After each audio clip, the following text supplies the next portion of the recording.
स्वागत है आपका विनोद शर्मा जी नई परख के मंच पर एक बार फिर।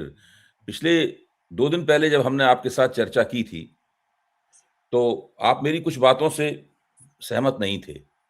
उसमें से एक बात ये थी कि प्रधानमंत्री पद के लिए नरेंद्र मोदी का उत्तराधिकारी कौन हो, मेरा कहना था कि इस सवाल के ऊपर अमित शाह और योगी आदित्यनाथ के बीच में एक होड़ है, जो स्पष्ट रूप से दिखाई पड़ती है। आपका कहना था कि कोई होड़ नहीं है, योगी आदित्यनाथ को जहां पहुंचना था वो पहुंच चुके हैं। वो अपने पिनेकल पे, अपने शिखर पर पहुंच गए हैं। अब राजनीति में उनका और ऊपर चढ़ना नामुमकिन है। दरअसल अ, अमित शाह के रास्ते में क्या-क्या रुकावटें हैं, क्या-क्या आसानियां हैं, इस सब का विश्लेषण आपने उसमें किया था। बहुत बेहतरीन विश्लेषण था। बहुत अच्छी नई वर्ग के दर्शकों ने उसको पसंद भी किया। काफी लोगों ने उसको देखा भी। टीका टिप्पणियां भी उसमें आई। लेकिन मुझे ये लगता है कि योगी आदित्यनाथ को राष्ट्रीय स्वयंसेवक संघ के मन में एक, जिस तरह एक व्यक्ति के कई मन होते हैं, उस तरह एक संगठन के भी कई मन होते हैं। ये एक स्वाभाविक है। मतलब हम लोग बहुमुखी मनों के स्वामी होते हैं। मतलब जो है, एक मन ये कहते भी नहीं, एक मन हमारा ये कर रहा है, एक मन हमारा ये कर रहा है। फिर एक बहुत हिंदी में एक अच्छा फिकरा भी है, दुचित्तापन है। उसको अंग्रेजी में भी क्या स्किज़ोफ्रेनिया कहते हैं, जो भी हो। हाँ, हाँ। तो हुँ, राष्ट्रीय स्वयंसेवक संघ के अंदर एक दुचित्तापन है। 2 मन हैं इस सवाल के ऊपर। एक मन ये है कि अ, नरेंद्र मोदी का जो उत्तराधिकारी हो वो संघ की कतारों से हो। भारतीय जनता पार्टी की राजनीति में, उसकी राजनीतिक संस्कृति में रचा पगा हो पूरी तरीके से। हिंदुत्व की राजनीति का एक कुशल खिलाड़ी हो और संघ का आज्ञाकारी स्वयंसेवक हो। और दूसरा मन उसका ये करता है कि जिस तरह उत्तर प्रदेश की राजनीति में उन्होंने प्रयोग किया, एक भगवाधारी को उन्होंने पॉलिटिकल पावर दी, वहां पे एग्जीक्यूटिव हेड बनाया भारत के इतिहास में पहली बार। ये तो हम लोग सुनते थे कि ये तो इस्लामिक इतिहास में होता था। इस्लामिक इतिहास में होता था कि जो रिलीजियस हेड होता था वही पॉलिटिकल हेड भी हो जाता था, और उसको खलीफा कहते थे। इसीलिए खिलाफत नाम की एक राज्य प्रणाली अस्तित्व में आई, जो वो बहुत लंबे अरसे तक चली। मॉडर्निटी ने उसको समाप्त कर दिया, वो अलग बात है। तो एक हिंदू खलीफा बनाया उन्होंने उत्तर प्रदेश में, जो पहले से एक रिलीजियस हेड था, लेकिन उसको पॉलिटिकल हेड बनाया। एक धार्मिक मुखिया था, उसको राजनीतिक मुखिया भी उन्होंने बनाया। ये एक प्रयोग किया, और उस प्रयोग को देख के नरेंद्र मोदी भी चेते। उनको लगा मैं तो केवल पॉलिटिकल हेड हूं, ये आदमी दोनों हो गया। बाद में समझ में नहीं आई उनके। शुरू में तो उन्होंने इस प्रयोग का समर्थन किया, लेकिन बाद में उनकी समझ में आई कि मैं पॉलिटिकल हेड तो पहले से ही हूँ, देश का सबसे बड़ा, इससे भी बड़ा राजनीतिक मुखिया हूँ। तो मैं क्यों ना मैं एक धार्मिक मुखिया भी बन जाऊं। और फिर उन्होंने तरह तरह के धार्मिक कृत्य, कर्म कांड, प्राण प्रतिष्ठा, अपने आप को नॉन बायोलॉजिकल करार देना, मंदिर में बैठकर भगवा वस्त्र पहन के फोटो सेशन कराना, सफेद वस्त्र पहन के कंदराओं में तपस्या करते हुए करना, डमरू और त्रिशूल लेकर खड़े होकर तस्वीर खिंचाना, ये सब करना उन्होंने शुरू कर दिया ताकि वो भी ऐसे ही बन जाए। मतलब तो एक तरह की हिंदू खलीफा बनने की होड़ जो है वो राष्ट्रीय स्वयंसेवक संघ में शीर्ष पर शुरू हो गई। शीर्ष पर शुरू हो गई। क्योंकि योगी आदित्यनाथ सत्ताधारी भी थे और उनको ज्यादा कुछ आता नहीं था, तो उन्होंने सारे देश में अपने बड़े बड़े पोस्टर लगवाने शुरू कर दिए, बड़े बड़े होर्डिंग लगवाने शुरू कर दिए सारे देश में। जबकि आपको देखा जाएगा अमित शाह का आपको हिंदुस्तान में होर्डिंग शायद ही कोई मिले। चुनाव के वक्त पोस्टर में अमित शाह की तस्वीर आती है, लेकिन योगी आदित्यनाथ के होर्डिंग आपको दिल्ली में भी मिलेंगे, योगी आदित्यनाथ के होर्डिंग आपको भोपाल में भी मिल सकते हैं, आपको जयपुर में भी मिल सकते हैं। फिर भाजपा ने उनका सारे देश में भेज भेज कर अपने स्टार प्रचारक के तौर पर उनका इस्तेमाल भी किया, और आज भी करते हैं, हमेशा करते हैं, हर चुनाव में करते हैं। उन्हें उत्तर पूर्व भी भेजा जाता है, दक्षिण भारत भी भेजा जाता है, और जो हिंदी भाषी इलाका जिस भाषा में भाषण देते हैं वो, उसमें भी भेजा जाता है। तो एक तरह से योगी आदित्यनाथ का महत्व भारतीय जनता पार्टी की और संघ की राजनीति में बढ़ता चला गया। कहना ना होगा कि वो संघ की कतारों से नहीं आए हैं, वो भाजपा की संस्कृति से भी नहीं आए हैं। हिंदुत्ववादी हैं, कठोर और कट्टर हिंदुत्ववादी हैं, और भाजपा में भी शायद इतनी कट्टर भाषा बोलने वाले लोग नहीं हैं, लेकिन वो हैं। लेकिन इसके बावजूद भी संघ ने उनकी पीठ पे हाथ रखा। लोकसभा चुनाव की पराजय के बाद उन्हें बचाया, वरना उनको वहां से उखाड़ दिया जाता, संघ नहीं बचाया। तो ऐसी दृष्टि से अभी तक लगता है कि वो संघ के आधे अधूरे आशीर्वाद के साथ में अमित शाह के साथ प्रतियोगिता करते हुए प्रतीत होते हैं। विनोद जी। अभय जी, आपने स्वयं माना, हालांकि इन शब्दों में नहीं माना, कि योगी जी जो हैं वो संघ के अपने बच्चे नहीं है, ये दत्तक पुत्र है। हाँ, ये सही है। ये संघ का दत्तक पुत्र है। हाँ, ठीक है। हिंदू युवा वाहिनी चलाता था ये। ठीक है। 2002 में बनाई थी, जब झगड़ा हो गया था बीजेपी से टिकट डिस्ट्रीब्यूशन पे। उस वक्त भी असेंबली इलेक्शन के दौरान ही मनमुटाव हुआ था। और ये 2022 तक चली हिंदू युवा वाहिनी। और ये एक आध बार उसने कैंडिडेट हिंदू महासभा के भी खड़े किए, बीजेपी के ऑफिशियल कैंडिडेट के खिलाफ। तो ये आर्म ट्विस्ट करके बने थे 2017 में मुख्यमंत्री उत्तर प्रदेश के। आर्म ट्विस्ट किया था इन्होंने आरएसएस को, क्योंकि आरएसएस उनके number 1 preference candidate Modi ji के और आरएसएस के तो मनोज सिन्हा थे, और वो भी ईस्टर्न यूपी के थे। और ये भी ईस्टर्न यूपी में ही अपना पूरा इन्होंने अपना दावा बोल रखा है, और पूरी अपनी वहां सियासत करते हैं, क्योंकि गोरखपुर जो है वो इनकी कॉन्स्टिट्यूएंसी है। 5 बार लगातार जीते गोरखपुर से। और जब ये पहली बार मुख्यमंत्री बने तो ना असेंबली के मेंबर थे, असेंबली के मेंबर नहीं थे, लेजिस्लेटिव काउंसिल के मेंबर हुए योगी जी। तो मेरा ये कहना है कि ये संघ का अपना बेटा नहीं है, ये गोद लिया हुआ बेटा है। और पॉलिटिकल एक्सपीडियंसी के चलते, राजनीति के कुछ दाव खेले जाने के चलते, एक राजनीतिक दाव है ये। शुरुआत इनकी भारतीय जनता पार्टी के राजनीतिक दाव थे, उसके रूप में इनका ये ऊपरे ऊपर। और ये कोई बहुत मजबूत लड़ाई लड़ने वाला व्यक्ति है मैं नहीं जानता हूं, वरना बच्चों की तरह फूट फूट के ये लोकसभा में रोए ना होते। आप कहते हैं कि उनको हर जगह प्रचार करने के लिए बुलाया जाता है, तो ये बीजेपी का आपके हिसाब से एक ड्रोन है या फाइटर जेट है।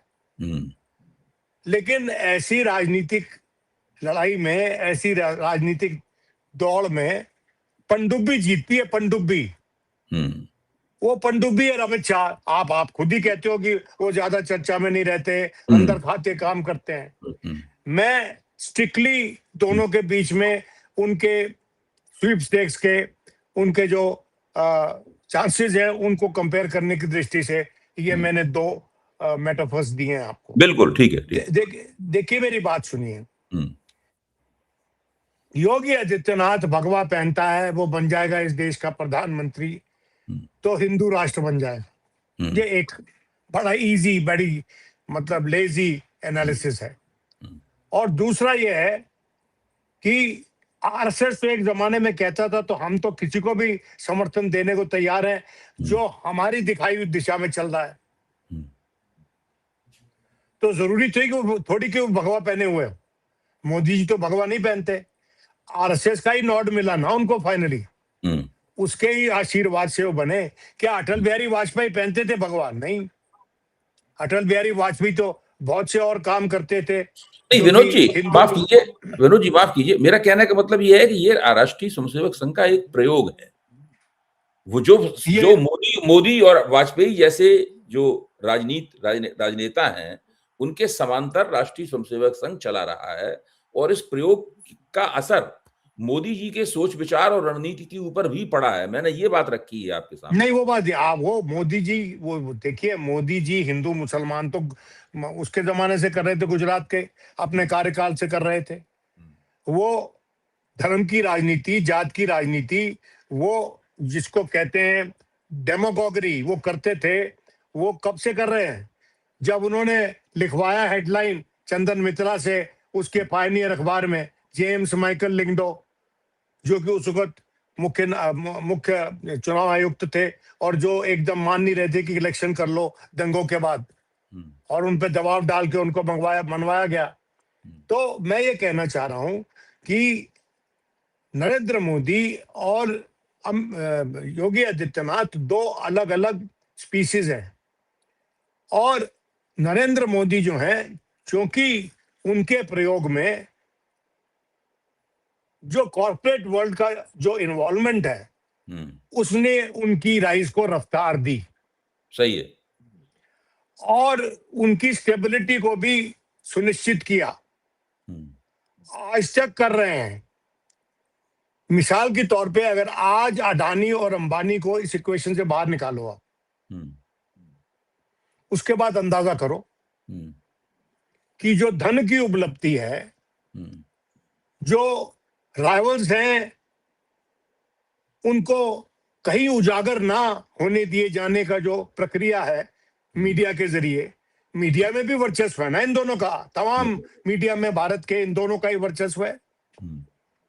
ये यूट्यूब और सोशल मीडिया को छोड़ दें, अब तो सोशल मीडिया में भी बहुतेरे इनके क्या क्या पपलू आ गए हैं। ये मीडिया में इनके बहुत सारे पपलू हैं। तो जो सोशल मीडिया में पपलू बहुत है इनके। तो देखिए इनके जो मीडिया के पपलू हैं और इनका जो धन का पकड़ है, वो इनकी जो उद्योगपति इनको सपोर्ट करते हैं और उसके चलते इनका मोदी जी का है। क्या वो उपलब्ध होगा योगी जी को? क्या योगी जी के पास वो कला है? हम आज के दिन ये कह रहे हैं कि अगर दोनों में होड़ लगती है, अमित शाह में और योगी आदित्यनाथ में प्रधानमंत्री पद के लिए, तो कौन आगे रहेगा? और मेरी नजर में इन दोनों को अगर कंपटीशन इन दोनों तक सीमित कर दिया जाए, जो मैं मानता हूं अंततोगत्ता नहीं रहेगा, दो तक सीमित नहीं रहेगा वो। और जो लोग दो चर्चा में होते हैं वो उसमें से कोई जो अंडरडॉग होता है वो जीत जाता है, और कोई और तीसरा भी हो सकता है। और मैं चाहूंगा कि अगर संघ अपना वर्चस्व सरकार में बनाए रखना चाहता है, क्या आप समझते हैं कि आज के दिन संघ का पूरा कंट्रोल है मोदी जी पे? नहीं, कंट्रोल है लेकिन पूरा नहीं। 50-50 का है एट मैक्सिमम। कभी कभी उनका हाथ भारी होता है, कभी उनका भारी होता है। ये मान जाते हैं उनकी बात, लेकिन उनकी बैक एंड कॉल पे नहीं है, उसके यसमैन नहीं है। ये मोदी जी संघ परिवार के यसमैन नहीं है, संघ के प्रचारक रहे हैं लेकिन संघ के याचक नहीं है आज के दिन, जो मेरा मानना है। और योगी तो वैसे ही दत्तक पुत्र है, तो उसको क्या पता क्या दोबारा हिंदू युवा वाहिनी बना ले। मेरी बात सुनिए, हिंदू युवा वाहिनी जब तक जिंदा थी 2022 तक कितने उसके चर्चे होते थे। जब जब इलेक्शन होता था यूपी में उसका चर्चा होता है। और ये भी होता था कि एक बार तो उन्होंने उनके कुछ रिबेल कैंडिडेट्स ने अपने कैंडिडेट बीजेपी के खिलाफ खड़े करने का ऐलान कर दिया, फिर उनको बिठाया, योगी जी ने स्वयं बिठाया। देखिए, जिस व्यक्ति ने, जो व्यक्ति संघ से नहीं है, संघ का एट बेस्ट दत्तक पुत्र मान लीजिए उसको, और ब्रॉड आपने अभी शुरू में वो मुस्लिम्स का जो पैरेलल ड्रॉ किया, देखिए मुस्लिम उम्मा होती है ना, जैसे द मुस्लिम वर्ल्ड। अगर मान लीजिए कि हम हिंदू वर्ल्ड की परिकल्पना कर लें, हिंदू वर्ल्ड, क्या उस हिंदू वर्ल्ड में भी आज के दिन योगी जी बिना आरएसएस की फर्स्ट प्रेफरेंस के ऊपर आ सकते हैं क्या? मैं नहीं समझता है संभव है। तो अंदर इनमें अंडरस्टैंडिंग होनी पड़ेगी, इसमें डिवीजन ऑफ लेबर होना पड़ेगा, डिवीजन ऑफ पावर होना पड़ेगा, डिवीजन ऑफ टेरिटरी होना पड़ेगा। अगर इस बात पे कायम हो जाते हैं योगी जी कि मैंने तो अपना वर्चस्व जमाना है, बहुत हो गया, मैं इनके इशारों पे नाचता हुआ नजर आ रहा हूं, मेरे लिए अच्छा नहीं है, मैं अपना एक अस्तित्व मेरा है, मैं उसको एसर्ट करूं। और मैं नहीं समझता हूं कि अगर वो ऐसा करते हैं तो वो बिना कॉन्फ्लिक्ट के होगा, बिना रसाकसी के होगा। तो इसलिए बहुत कुछ है आगे देखने के लिए, लेकिन सबसे बड़ी डिस्क्वालिफिकेशन योगी जी की ये है कि योगी जी 2 बार के मुख्यमंत्री हैं। योगी जी का एसेट उनकी लायबिलिटी बन सकता है भाईजान। भाई दो twice chief minister of Uttar Pradesh is a very good mention in your biodata curriculum विटे। किसी भी प्रधानमंत्री पद के लिए अगर वो करिकुलम विटे वो अर्जी में लगाया जाए ये मेरा बायोडाटा है तो बन जाना चाहिए प्रधानमंत्री। लेकिन राजनीति में जो आपकी उपलब्धियां होती हैं वही आपकी डाउनसाइड हो जाती हैं, वही आपकी वीकनेस हो जाती है। और मैं नहीं चाहता हूं कि संघ जो है 3 बार बने मुख्यमंत्री को, अगर इस बार इलेक्शन नहीं जीतते तो फिर तो उनका दावा ही खारिज हो जाएगा प्रधानमंत्री बनने का। लेकिन अगर तीसरी बार वो मुख्यमंत्री बन जाते हैं तो वो जो उनका क्वालिफिकेशन होगा वही उनकी गले में सबसे बड़ी जो है मिलस्टोन होगा, सबसे बड़ा पत्थर लटका होगा उनके गले में। किस लिहाज से? पॉलिटिकल लिहाज से इतने बड़े रुतबे वाला three time winner in the UP elections और उसके बाद प्रधानमंत्री बन जाए और आपका दत्तक पुत्र हो, अपना जाया ना हो। ये राजनीति में होता है क्या? कभी होगा क्या? आप बता दो मुझे, आप बता दो। अगर राजनीति में संभव है, देखिए राजनीति में कुछ भी संभव है, लेकिन राजनीति में एक चीज जो है वो ज्यादा संभव नहीं होती है। वो ये होती है कि आप बरगद बन के रहो। बरगद राजनीति में जो बरगद की संज्ञा है वो क्यों होती है कि आपने किसी को इतना बड़ा नहीं बना देना। जैसा कि मोदी जी है, मोदी जी तो अपने एमएलए बल देते थे थोक में जब तक मुख्यमंत्री रहे गुजरात में, और अभी भी वो कह रहे हैं कि मैं बदलूंगा अपनी काबीना, और वो भी थोक में बदलेंगे ताकि कोई ऐसा व्यक्ति उभर के आगे ना आए। अब आप देख लो शिवराज सिंह चौहान की हालत देख लो आप। शिवराज सिंह चौहान बहुत बार जीते थे ना इलेक्शन, अभी एग्रीकल्चर मिनिस्टर है। क्या उनके बायोडाटा के हिसाब से उनके प्रमोशन हुई है? आप बता दो मुझे नहीं, बायोडाटा के हिसाब से नहीं हुई। और आपकी बात से एक और बात निकलती है जो मैं आपकी बात में जोड़ रहा हूं, आपकी बात की तस्दीक करते हुए वो ये जोड़ रहा हूं कि योगी आदित्यनाथ ने उत्तर प्रदेश में 2 बार के मुख्यमंत्री, अब तो 9 साल हो चुके हैं उन्हें मुख्यमंत्री बने हुए, ये स्किल कभी नहीं दिखाई कि वो एमएलएज को अपने साथ रख सकें। यानी एक ऐसा मुख्यमंत्री है जिसके खिलाफ 150 भाजपा के एमएलए ने धरना दे दिया था। तो उनसे कई बार ये भी कहा गया है केंद्र से, आरएसएस तरफ से, कि भाई एमएलए वगैरह को पटा के रखो, आखिरकार तो उनका महत्व तो होता ही है, कितना भी महत्व घट गया हो उनका, लेकिन कुल मिला के 0 तो नहीं होता है उनका महत्व। योगी आदित्यनाथ अगर केवल एमएलए में चुनाव कराया जाए तो ये वहां पर नेतृत्व का चुनाव हार जाएंगे अगर ईमानदारी। देखिए उन्होंने, देखो ऐसा है कि उनके नीचे उन्होंने 2 टाइम बॉम्ब लगा रखे हैं, जो 2 डिप्टी चीफ मिनिस्टर हैं। उन्होंने अपनी पाठशाला से निकाल के उनको लगा रखा है, लेकिन उनका कद उनके जितना नहीं हुआ अभी तक। योगी जी जितना कद नहीं हुआ, और एक कारण कि योगी जी जो है वो हिंदुत्व के फेस बने हुए हैं उत्तर प्रदेश में, आज भी ये माना जाता है। उसका मुख्य कारण यह है कि वो बीजेपी के सरकार में मुख्यमंत्री हैं और आरएसएस उनके विरोध में नहीं है। अगर पक्ष में भी नहीं है तो विरोध में तो नहीं है। तो आज जो मैरिज ऑफ कन्वीनियंस है ये सूट करती है आरएसएस को और इनको भी सूट करती है। लेकिन क्या मैरिज ऑफ कन्वीनियंस जो है आपको सिंहासन तक पहुंचा सकती है क्या? अगर पुराने राजाओं का भी अगर हम पैरेलल ड्रॉ कर ले तो कोई राजा पुराने जमाने में अपने किसी दत्तक पुत्र को बनाता था, बैठाता था सिंहासन पे। इक्का दुक्का कोई एग्जाम्पल होगा? नहीं होता था। ब्लड लिंक डिटरमिन करता है, उसी तरह से आइडियोलॉजिकल लिंक, उसी तरह से आप क्या बले पड़े हुए, क्या स्वयंसेवक रहे थे, आप क्या शाखाओं में जाते थे, ये सब जो उनके भी एक रिचुअल्स हैं आरएसएस के। जैसे कांड होते हैं, कांड कलाप होते हैं हिंदुओं के, वो आरएसएस के भी हैं। तो मैं नहीं समझता हूं कि उसमें वो खरे उतरते हैं, लेकिन कुछ भी हो सकता है। जैसे कि एक बार मैंने आपको कई बार बताता हूँ कि देवेगौड़ा को मैंने पूछा कि आप कैसे बन जाओगे प्रधानमंत्री, तो वो रागी की गोलियां बना रहा था, लड्डू बना रहा था रागी के।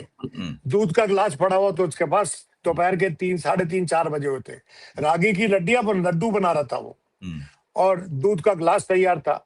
तो मेरी बात उसने सुनी तो उसने वो जो लड्डू बनाया था, प्लेट में रख दिया और अंगोछे से अपना हाथ उतार के साफ किया और मुझे कहता है, mister Sharma, if it is written here nobody can stop it. और जब उसको चिट्ठी मिल गई और हमको उसके पीछे पीछे हम अपनी गाड़ी में उसको चेज करते हुए वो आंध्रा भवन पहुंचे, तो वहां पर चीफ मिनिस्टर के स्वीट के बाहर गाड़ी में से निकल के और पायदान पे पैर रख के खड़ा हो गया और मैं बदकिस्मती से सबसे आगे था। I have got the letter, मेरे मुंह के सामने एक तरह से यूं करा क्योंकि मैंने उसको जाके पिन पिक दिया था एक दिन पहले ही। तो मुकद्दर में लिखा है तो कुछ भी हो जाएगा। हाँ वो तो लेकिन हम तो लॉजिकली आर्ग्यू कर रहे हैं और पॉलिटिकली जो बहुत सी चीजें होती हैं कि जो सितारा चमक रहा होता है वही सितारा गर्दिश में आ जाता है। राजनीति का ये नियम है। और मेरा ये मानना है एक और बात आपके विश्लेषण के पक्ष में एक और बात जाती है। एक तो आपने बहुत मजबूत बात ये कही कि जो भारत का बड़ा पूंजीपति है, बिग कैपिटलिस्ट है भारत का, कारपोरेट सरबराह हैं भारत के बड़े, उनके इमेजिनेशन में, मतलब उनके चिंतन में अभी योगी आदित्यनाथ भारत के प्रधानमंत्री के तौर पर दर्ज नहीं हुए हैं, संभावित प्रधानमंत्री के तौर पर दर्ज नहीं हुए हैं, जबकि उन्होंने नरेंद्र मोदी का नाम उन्होंने ही प्रस्तावित किया था। नरेंद्र मोदी का नाम पहली बार कि राजा हो तो ऐसा हो, अनिल अंबानी ने किया था प्रस्तावित, वो किसी बीजेपी के कार्यकर्ता ने या संघ के प्रचारक ने नहीं किया था, ये हिंदुत्व के आइडियोलॉग ने नहीं किया था। भारत के उस वक्त अनिल अंबानी मुकेश अंबानी से भी ज्यादा बड़े संभावनापूर्ण कारपोरेट माने जाते थे, उनको मैजिशियन माना जाता था फाइनेंस का, मतलब उनको बाद में उनका ग्राफ गिर गया, वो अलग बात है, आजकल थोड़े संकट में है, लेकिन ऐसा था पूरा। तो ये बात आपकी बिल्कुल सही है कि मुख्य प्रधानमंत्री वो नहीं बन सकता और बन गया तो टिक नहीं सकता जो उसको कारपोरेट पूंजी इसका हाथ इसकी पीठ पे ना हो। देखो which industries has the guts to name him without knowing the mind of Mr. Modi, कि मोदी जी क्या सोच रहे हैं वो जाने बिना कौन नाम ले लेगा? किसकी जरूरत है इनका नाम ले? नहीं, बिल्कुल नहीं ले सकता, बिल्कुल नहीं ले सकता। उसको छोड़िए, किसकी जरूरत है कि अमित शाह जी का भी नाम ले? नहीं ले सकता। भाई असली तो उनके दिमाग में क्या चल रहा है ये किसी को पता है क्या? कि हम लोग बैठ के अटकने लगा रहे हैं, ठीक है, हमारा तो काम है अटकने लगाना, हम पत्रकार लोग हैं, हम स्पेकुलेशन करना हमारा धर्म है और कई बार हमारी स्पेकुलेशन सही भी फिट भी बैठ जाती है। लेकिन मैं ये कहना चाहता हूं कि जब मोदी जी बने तो उस वक्त कई और थे बीजेपी के भीतर जो मुख्य प्रधानमंत्री बन सकते थे और अच्छे प्रधानमंत्री बन सकते थे, लेकिन वो धीरे धीरे वो जो खड़े हुए थे पेड़ उनको काट दिया गया और जो पहली काबीना बनी उसमें ना तो यशवंत सिन्हा था, ना जसवंत सिंह था और ना अरुण शौरी था। तो ये जो कटिंग एंड प्रूनिंग जो थी ऑफ द कंपटीशन वो शुरू से ही शुरू हो गई थी। तो यहां पर cutting and pruning of the competition होगी। अगर कोई नया पहले मुख्य प्रधानमंत्री बनना है तो उसके पहले उस पे नजर रखिए कि कौन बन रहा है, उसको तय करके दूसरों पर नजर रखिए। अब मेरा ये मानना है कि अभी हम अमित शाह जी की और योगी जी की बात कर रहे हैं, हो सकता है कोई तीसरा कैंडिडेट भी आ जाए, जिसे कहते हैं ना wild card entry. Wild card entry तो होती है।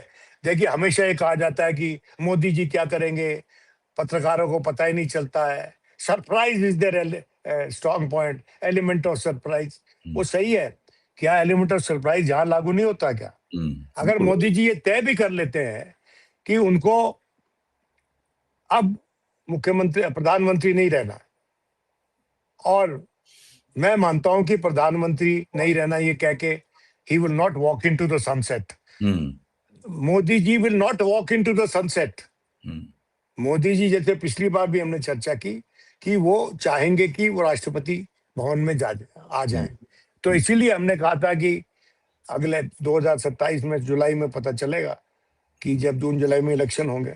लेकिन वो बात अलग है। हमारा ये कहना है कि एक तो this is early to speculate, दूसरा जो लोग मैटर करते हैं उन्होंने कोई इंडिकेशन नहीं दिया, और तीसरा जो है योगी जी दत्तक पुत्र है, सगे बेटे नहीं है आरएसएस के।